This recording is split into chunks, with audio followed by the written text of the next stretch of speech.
It is a weeding season in Anyoye village, Alali Parish, Aloy Sub-County in Aleptong district, where Jacinta Okello and her husband are busy working hard in their garden. They would like to stretch the 12 hours of daylight to put in a few extra hours of work.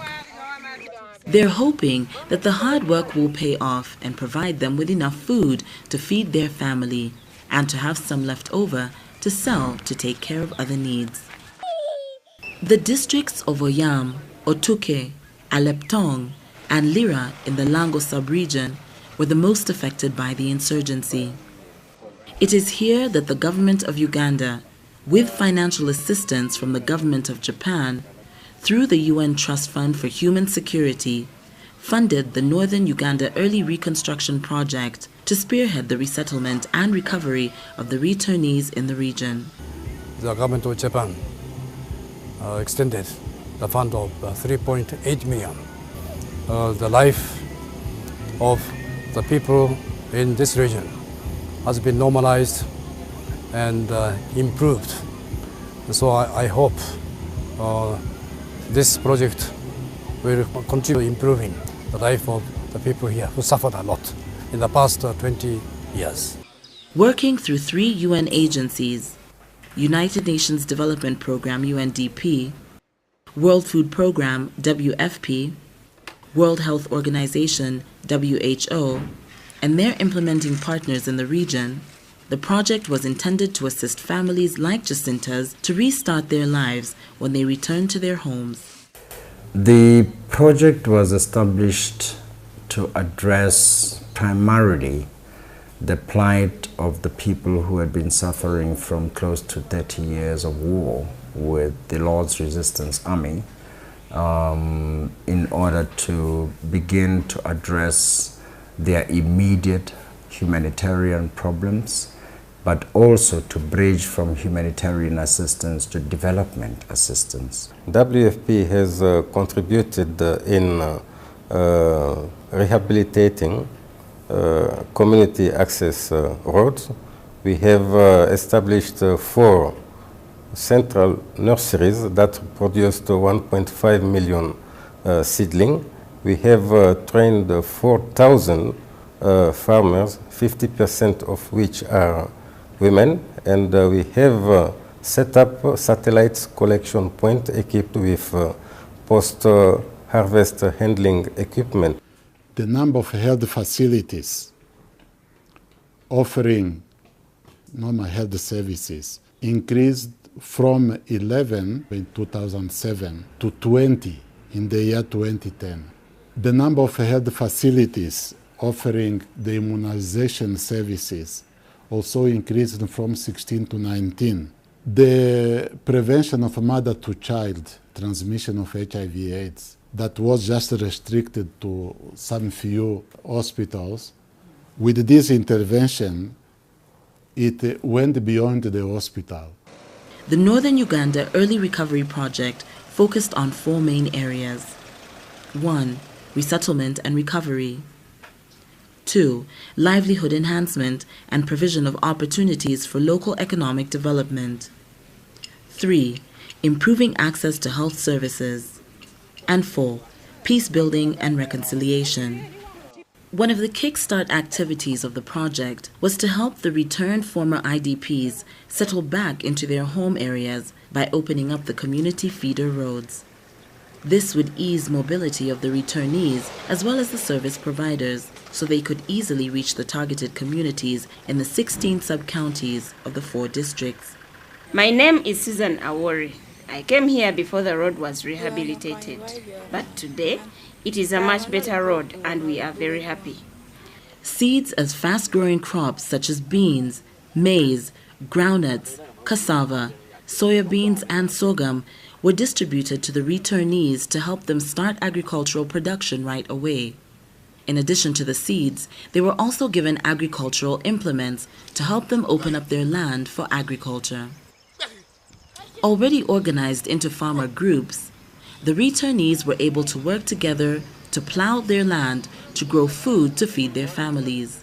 The surplus would be sold in order to get some money to take care of their immediate needs. I am Akelo Jacinta from Anyoy village. I benefited from the food security component of this project. I was given beans, soya beans, simsim, groundnuts, and cassava. Since we got this assistance, we are food secure. Ogwal Sam is one of several farmers in Lango sub-region who donated a portion of his land as a demonstration garden.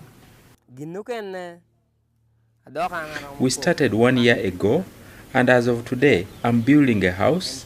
I have bought some goats which I look after. I even have a shop. All this has come from farming. In order to expand the acreage and increase incomes of the farmers, UNDP through World Vision supplied oxen and ox plows to beneficiary groups. Training was also provided on how to use them. In addition to the agricultural skills, the farmers were also encouraged to save some money from the sale of their produce. This led to the formation of the Village Savings and Loans Association, VSLAs. By the time of the project closure, over 90 groups with 30 members each had been formed in the 4 districts, with savings amounting to over 100 million Uganda shillings and a projection of up to 900 million Uganda shillings within the next 1 year. The saving, which is also loaned out to the members at a nominal interest rate of 1 to 2%, has created a friendly borrowing culture in the community. My name is Sophia Ogwang. I'm a farmer. After selling my produce, I borrowed money from my VSLA to top up and buy a bull. I have goats and chicken too. I have also built a permanent house. The training, as well as the continuous interaction with the VSLAs, has helped the smallholder farmers to start bulking and marketing their produce collectively as a way of bargaining the market price in their favor. The World Food Program helped the communities to set up the stores as bulking centers for their produce. As a result, the surplus of staple foods such as maize, beans, and soya beans that are sold through farmer association members has improved farmer incomes dramatically. So far, the income of 60,000 individuals in the 10,000 households has been transformed through agriculture and non-agricultural activities. World Food Program contracted the International Lifeline Fund to work with the local population to restore the natural resource base. Aleptong was the most affected district during the insurgency. Sam Orach is one of the community members who has embraced the forestation campaign. Mr. Orach has already planted many acres of eucalyptus and several other tree species, including 7 acres of pine trees. He also sells some of the seedlings to other community members. The project has worked with both primary and secondary schools to establish environmental clubs as one of the ways to sensitize communities on the importance of conserving the environment. The project also established 2 energy-saving stoves to meet the domestic energy requirements, as well as those of a few institutions. The stoves have been tested and have proved to be very effective and efficient, as they reduce the cost of fuel by half and are capable of saving up to 70% of the energy generated. We used to buy a full tipper at 90 or 100,000, and that would take only 2 weeks or less. We can now only use a basket trip in a day. Some of the students are now promoting the use of the stoves in their own villages. Using local radio programs, the project was able to increase awareness about the environment conservation efforts, as well as peace building within the 4 districts. Part of Northern Uganda Early Recovery Project's goal was to ensure that the returnees were in good health when they returned home to restart their lives. The World Health Organization was able to provide access to basic medical services to all the communities within the project area through the government structures. The project also supported the 4 districts to mitigate the impacts and the effects of HIV through preventing mother-to-child transmission of HIV and offering antiretroviral therapy ART services to the underserved area. We are treating 5 tropical diseases. 1, we are treating lymphatic filariasis, that is hydrocele and elephantiasis. 2, we are treating intestinal worm. 3, we are treating bilharzia. Then 4, we are also treating trachoma. The project trained several health workers on how to manage the neglected tropical disease and installed nearly 3,500 impregnated tsetse fly nets across the 4 districts. The World Health Organization also trained district officials on sustaining good surveillance systems to contain the disease prevalence in the project area. Both facility-based and community-based surveillance systems were used to monitor the trends of the disease. Over 2,600 village health teams, VHTs, were retrained and equipped with tools to enable them manage the cases. My name is Tiang Elizabeth. I have taken my child to the laboratory and they are still processing the results. For those of us who do not have money, the improved services in the hospitals have helped us a great deal. To promote peace in the sub-region, the United Nations Development Programme, UNDP, working in partnership with World Vision, has facilitated the formation of peace rings, an informal system of arbitration in which the local communities come together to amicably settle land, domestic, and other disputes. These peace rings typically consist of over 30 members each and based at the sub-counties have been instrumental in settling disputes. As a result of their input, the number of cases being referred to the district authorities have reduced significantly. As a final handshake to ensure sustainability of this service, each of the 480 members of the peace rings were given a bicycle to facilitate their movement within the communities. Since I became a peace ring member, I am respected in the community. As the project comes to an end, it is clear that it takes a long time to attain full recovery and commence normal development after a crisis.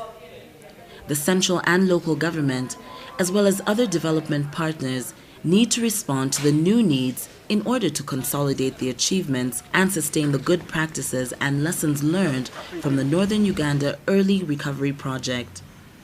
Initiatives such as the Peace Rings have great potential to benefit even more communities if mainstreamed within the local and central governance structures for peace building. The many successes arising from this project in the area of agriculture, environmental protection, health, and most importantly, in maintaining peace. All these efforts have sown the rays of hope among communities in Lango who are healing from the scars of the past and are now opening a new chapter for a brighter future.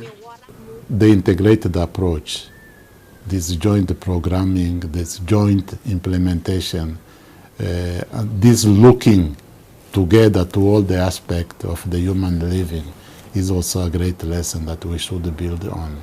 A lot has been done, but there is much more to be done. And let us not erode the gains that have been made. As this project comes to an end, favorable consideration will be given to another phase of the project, which rather than start up what we have already been doing, consolidate the gains that have been made through this project. And hopefully we can get those financial resources that are necessary for this consolidation phase. And in the consolidation phase, we are even looking at other agencies that can come in and further support the initiatives that have been spearheaded by the 3 original agencies in the process. Northern Ugandan Early Recovery Project has been implemented successfully, thanks much to the efforts of the 3 UN agencies together with local district governments.